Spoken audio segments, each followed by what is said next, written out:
Sebelumnya, Assalamualaikum warahmatullahi wabarakatuh. Perkenalkan, nama saya Yuda Disarko. Saya dari kelompok aplikasi media pelayanan kesehatan berbasis web yang berstudi kasus di Puskesmas Kecamatan Ngadirojo, Kabupaten Pacitan, dan modul saya adalah modul admin.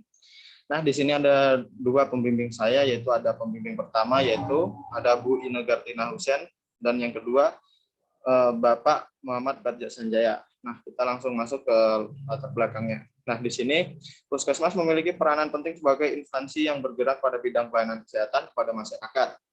Puskesmas dinilai sebagai pusat kesehatan masyarakat yang terjangkau dari segi biaya dan dekat lokasinya dengan masyarakat. Berdasarkan hasil wawancara dari pihak petugas Puskesmas Ngadirojo, sistem yang ada saat ini masih menggunakan sistem konvensional, yaitu masih dengan membuat arsip data pasien, data tentang dokter, dan bahkan artikel pada pengumuman yang masih dilakukan dengan manual menggunakan tulisan yang masih dilakukan oleh petugas puskesmas itu sendiri. Sehingga hal ini masih memiliki resiko efisiensi waktu, penumpukan berkas, pencarian berkas yang lama pada rak berobat pasien, sehingga resiko kehilangan dan waktu yang tidak efektif. Nah, kita masuk ke rumusan masalah.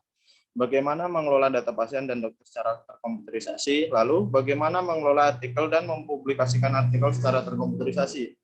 Selanjutnya, masuk ke tujuan. Tujuannya ada dua, yaitu yang pertama membangun fitur kelola data untuk memfasilitasi tugas puskesmas dalam melakukan kelola data pasien dan dokter. Lalu yang kedua, membangun fitur kelola artikel untuk memfasilitasi petugas dalam membuat dan mempublikasikan artikel.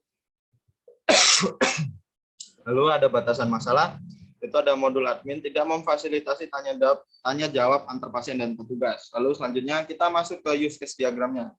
Nah, di sini aktornya yaitu petugas yang memiliki beberapa tabel seperti konfirmasi antrian, membuat jadwal dokter, kelola data pasien, membuat artikel, lalu lihat profil yang semua itu include ke dalam login. Lalu di sini ada input data nomor antrian yang extend dengan konfirmasi antrian. Lalu di bawah ada edit profile yang extend dengan lihat profile.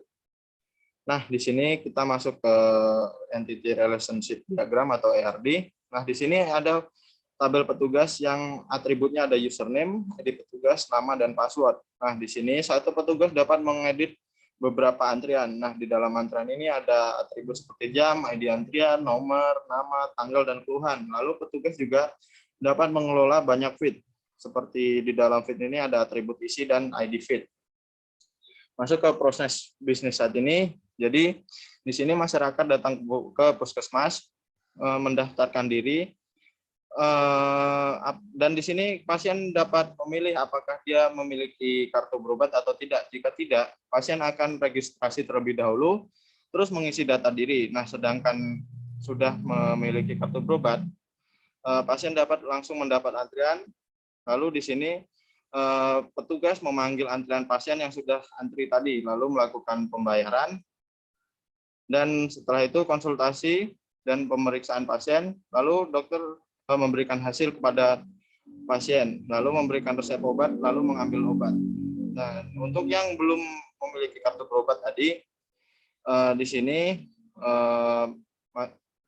petugas atau admin menginput data pasien, lalu membuat kartu berobat, lalu setelah itu mendapat kartu berobat, lalu langsung ke antrian.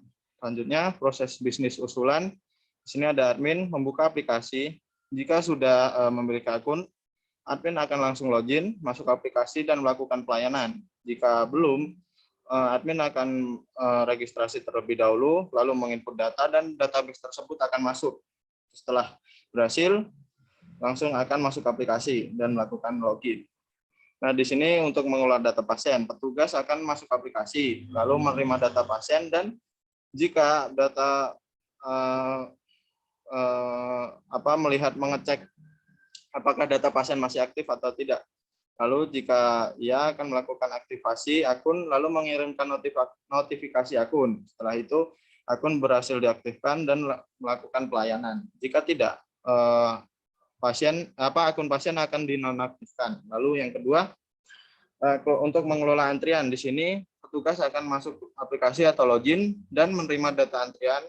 Setelah itu input data dan nomor antrian yang akan masuk ke database antriannya, lalu mengirim resi, dan pasien akan menerima resi dan akan mencetaknya.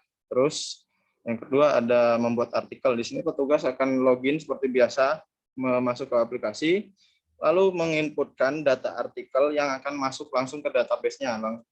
Habis itu setelah selesai akan diupdate data dan pasien dapat melihat artikel. Sekian untuk PPT-nya, kita akan langsung masuk ke demonstrasi aplikasinya. Nah, jadi yang pertama di sini admin akan login terlebih dahulu. Di sini sudah memiliki akun. Lalu kita akan langsung login.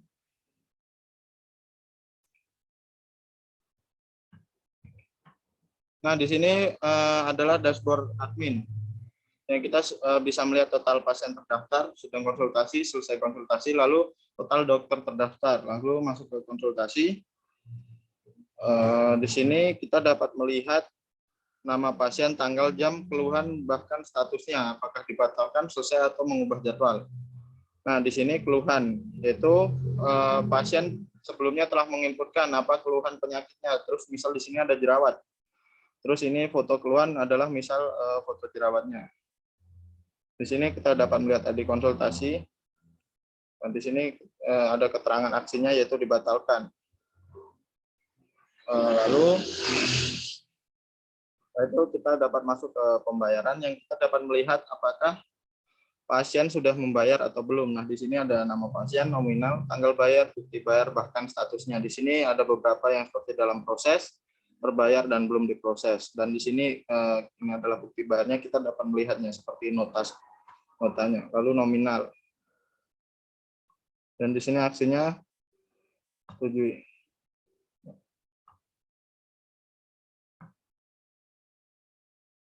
Lalu di sini kita dapat melihat rating. Nah, di sini kita dapat melihat rating dokter yang sudah terdaftar pada web kami. Seperti di sini ada rating bintang 5, feedbacknya masih tes, di konsultasinya KST 017. Terus ini ada nama pasiennya. Pasien nomor 14 dengan nama Rahmat. Terus dokter yang melayani adalah Dokter Elmuru. Di sini kita dapat mengelola antrian.